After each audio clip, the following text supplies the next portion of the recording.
Yan din ang naisip ko kanina, no?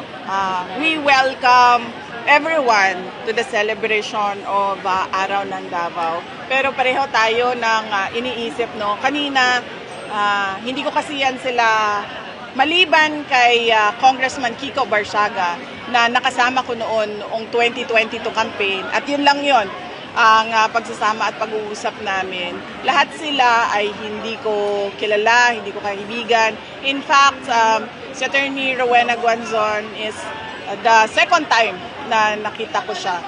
Unang nakita ko siya ay siya ang presiding officer sa Commission on Elections nung kami ay nag-apply para sa hugpong ng pagbabago. At hanggang doon lang yun, hindi pa nga kami nagkausap noon. At nagulat ako kanina na maraming mga bisita na hindi tiga Davao at nagsalita na sila at nagbigay na sila at nagpahayag na sila ng kanilang suporta para sa aking kandidatura sa 2028 at syempre suporta sa ating panawagan ng hustisya sa ginawang pagkidnap kay dating Pangulong Rodrigo Duterte. Kaya